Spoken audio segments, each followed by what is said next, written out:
تاریخ کا سب سے بڑا سبق یہ ہے کہ لوگ تاریخ سے کچھ سیکھتے نہیں، اور یہ بات امریکہ پہ بالکل فٹ بیٹھتی ہے۔ اور میں اس لیے کہہ رہا ہوں کہ طالبان نے 20 سال بعد وہ سب کچھ حاصل کر لیا جس کا کچھ مہینے پہلے تصور بھی نہیں کیا جا سکتا تھا۔ آپ دیکھیں، طالبان ترجمان کی ایک دھمکی نے جو بائیڈن کو مجبور کر دیا۔ G7 ممالک کے رہنماؤں کے بھرپور اصرار کے باوجود امریکن پریزیڈنٹ جو بائیڈن نے انخلا کی ڈیڈ لائن میں توسیع کی تمام کوشش کو رد کر دیا، اور اب 31 اگست کے بعد ایک بھی امریکی فوجی افغانستان میں نہیں ہوگا۔ سبق یہ ہے کہ آخرکار ہوتا وہی ہے جو حق ہو۔ تاریخ نے ایک مرتبہ پھر اپنے آپ کو دہرا دیا۔ 2 دہائیاں پہلے جب امریکہ نے افغانستان پہ حملہ شروع کیا تو طاقت کے نشے میں شاید یہ سوچا بھی نہیں تھا کہ وہ خودکشی کے سفر پہ نکل پڑا ہے اور افغانستان ایک اور سپر پاور کی قبر کھود رہا ہے۔ اس وقت سب کے سب امریکہ کے آگے بے بس تھے۔ ساری دنیا چاہتے نہ چاہتے امریکہ کے ساتھ کھڑی تھی۔ جہاں تمام اسلامی ممالک نے خوفزدہ ہو کے چپ کا روزہ رکھ لیا تو امریکہ کے رشیا اور چائنا جیسے حریفوں نے بھی آنکھیں بند کر لیں۔ پر تاریخ کا ستم دیکھیں، آج خود امریکہ بے بسی کی تصویر بنا کھڑا ہے۔ دنیا کی جدید ترین ٹیکنالوجی، تمام وسائل اور دفاعی ساز و سامان کے انبار اور شکست کن کے ہاتھوں ہوئی؟ جو گدھوں اور موٹر سائیکلوں پہ لڑ رہے تھے۔ ساتھ ہی سکوت کابل ہمیں یہ بتاتا ہے کہ دنیا کے جس ملک کے سینے عہدیدار اور حکمران ان کی جیب میں غیر ملکی پاسپورٹ ہوں گے، ان کا حشر ایسا ہی ہوتا ہے جیسا افغان حاکم طبقے کا ہوا۔ پھر بعض دفعہ سپر پاور سے بھی ایسی غلطیاں ہو جاتی ہیں کہ عقل دنگ رہ جاتی ہے۔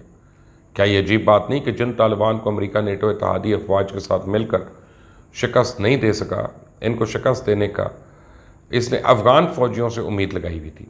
آج طالبان کو افغانستان میں مکمل کنٹرول مل چکا ہے۔ وہاں سیکیورٹی فورسز اور پولیس کی بجائے طالبان چلتے پھرتے دکھائی دے رہے ہیں۔ سڑکوں پہ دکھائی دینے والے طالبان کی عمریں 20 سے 30 سال کے درمیان معلوم ہوتی ہیں۔ آپ کہہ سکتے ہیں طالبان کی نئی نسل ہے۔ عنقریب جب ملا ہیبت اللہ اور دیگر منظر عام پہ آئیں گے اور افغانستان کی بھاگ دوڑ سنبھالیں گے تو اس وقت مغرب کی کیا حالت ہوگی؟ عنقریب جب یہ اعلان ہوگا کہ افغانستان میں تمام دھڑوں پہ مشتمل حکومت بن گئی ہے، جس میں پشتون، ازبیک، ہزارہ، تاجک سب شامل ہیں، تو اس وقت ان یورپینز، امریکنز اور بھارتیوں کی شکلیں دیکھنے والی ہوں گی۔ جہاں دنیا اس حوالے سے پریشان ہے کہ طالبان کے حوالے سے ایران کا رویہ کیوں نرم ہوتا جا رہا ہے، روس اور چائنا کی جانب سے بھی ان کی حمایت دکھائی دے رہی ہے، تو یہ سوچ سوچ کر وہ پاگل ہو جاتے ہیں کہ شمالی اتحاد والے اور ہزارہ والے پاکستان گئے کیوں؟ ان پر تو انویسٹمنٹ بھارت نے کی تھی، یہ تو طالبان کے خلاف اتحادی تھے۔ میری نظر میں سب پاکستان اپنی چالیں بڑی مہارت سے کھیل رہا ہے۔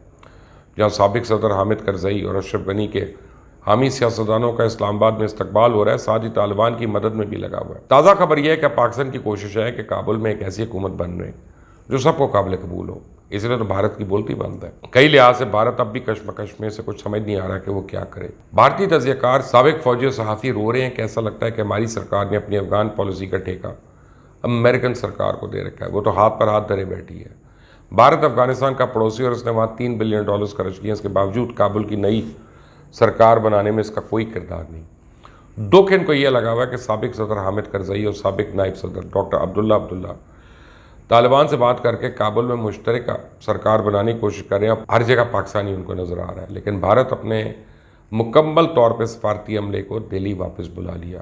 پھر وہ اپنی حکومت کو یہ کہتے بھی دکھائی دیتے ہیں کہ طالبان سے سب سے زیادہ اہم حکومتوں نے کھلی اور سیدھی بات جاری رکھی ہوئی ہے، لیکن بھارت ابھی بھی بغلیں جھانک رہا ہے۔ اس کی یہ دیری کابل میں چائنا اور پاکستان کو زبردست مضبوطی فراہم کرے گی۔ دوسرا جلدی پہ تیل کا کام یہ ہوا ہے کہ امریکہ نے افغانستان میں سیاسی تصفیے کے لیے اب پاکستان اور چائنا سے مدد مانگ لی۔ اب اسی ششپنج میں مودی کبھی پیوٹن کو کال کرتا ہے، کبھی جے شنکر کو امریکہ بھیجتا ہے۔ دیکھا جائے تو اس وقت جنوبی ایشیا کا منظر ایک بار پھر تبدیل ہو گیا، اور اس بدلتی صورتحال میں چائنا، رشیا، ایران اور پاکستان کا مرکزی کردار ہے، اور اس کے ساتھ ساتھ طالبان بھی نئے انداز میں نظر آ رہے ہیں۔ ابھی بھارت کے سامنے سب سے بڑا چیلنج یہ ہے کہ وہ طالبان کی حکمرانی کو باقاعدہ اور سرکاری طور پر تسلیم کرے گا یا نہیں۔ سچ تو یہ ہے کہ آج پاکستان، چائنا، ایران، رشیا، ترکی، افغانستان، ازبکستان، تاجکستان، سری لنکا، بنگلہ دیش، نیپال سب ایک ہونے کو تیار ہیں۔ صرف بھارت خطے کی ترقی کی راہ میں رکاوٹ بنا ہوا ہے۔ دنیا کی آدھی آبادی ان ممالک میں ہے، وسائل بھی ان ممالک میں ہیں، مارکیٹس بھی ہیں۔ اگر تنازعات کو طے کر کے ایک دوسرے کے وسائل کو بروئے کار لایا جائے تو ایک خطہ دنیا کا امیر ترین خطہ بن سکتا ہے۔ بھارت کو ہوش کے ناخن لینے چاہیے اور بدلتے ہوئے حالات میں اپنے آپ کو بدلنا چاہیے۔ 70 سال ہم نے ایک دوسرے کے خلاف جنگیں لڑ کر بھی دیکھیں، کچھ ہاتھ نہیں آیا۔ ہم نے ایک دوسرے کو ختم کر دیا. جب دونوں حقیقتیں ہیں تو پھر ہم ایک دوسرے کے وجود کو تسلیم کر لینا چاہیے. خطے کے ممالک ایک دوسرے کو نیچا دکھانے کے لیے جو اپنی توانائیاں ضائع کر رہے ہیں، انہیں اگر تعمیر کے لیے بروئے کار لائیں تو کتنا پرسکون ماحول ہوگا. خطے کے تمام ممالک میں ہم آہنگی ہو چکی ہے. صرف بھارت خطے کی ترقی کے راستے کی رکاوٹ ہے، اور اب بھارت پہ منحصر ہے کہ وہ کون سا راستہ اختیار کرتا ہے. تاریخ میں ایسے مواقع بہت کم ملتے ہیں. فیصلہ بھارت کے ہاتھ میں ہے کہ وہ امن کا راستہ اپنا کر ترقی کی راہ پہ گامزن ہوتا ہے یا انتشار کا راستہ اختیار کر کے اپنے سمیت خطے کے ممالک کے لیے مشکلات پیدا کرتا ہے. قصہ مختصر، ویٹنام میں تو صرف امریکہ کو شکست ہوئی تھی، یا تو امریکہ سمیت پورا مغرب ہار گیا. اس ہار کا ان کو اصل میں کیا نقصان ہوا یہ تو آنے والی ایک دہائی میں سب کو معلوم ہو جائے گا. لیکن اس شکست نے امریکہ اور اس کے اتحادیوں کے حوصلے نہ صرف آئندہ کے لیے پست کر دیے بلکہ معاشی اعتبار سے بھی ان کو دیوالیہ کر دیا. میری نظر میں 31 اگست کے بعد ایک نئی تاریخ اور ایک نئی دنیا کا آغاز ہوگا، جس میں امریکہ وہ پہلے والا امریکہ نہیں ہوگا، نہ ہی اب یورپ پہلے والا یورپ ہوگا. بھارت کے پاس موقع ہے کہ وہ اپنی سوچ بدل کر اس کا حصہ بنے یا پھر خوفناک مثال بن جائے. اللہ تعالیٰ کا بڑا فضل ہے کہ پاکستان کے حق میں تبدیلی ایک ایسے وقت پر رونما ہوئی جب اسے بھارت، اسرائیل اور امریکہ کے گٹھ جوڑ کا چیلنج درپیش تھا. ساتھ ہی تبدیلی کے اس عمل کو اس خطے پہ بڑا زبردست اثر پڑے گا اور نیا منظرنامہ دیکھنے کو ملے گا. قدرت نے پانسا پاکستان کے حق میں پلٹ دیا. امید ہو چلی کہ اب صرف اچھی خبریں آئیں گی. اس چینل کو سبسکرائب کرنا مت بھولیں، بیل آئیکن کو پریس کریے گا. اللہ حافظ.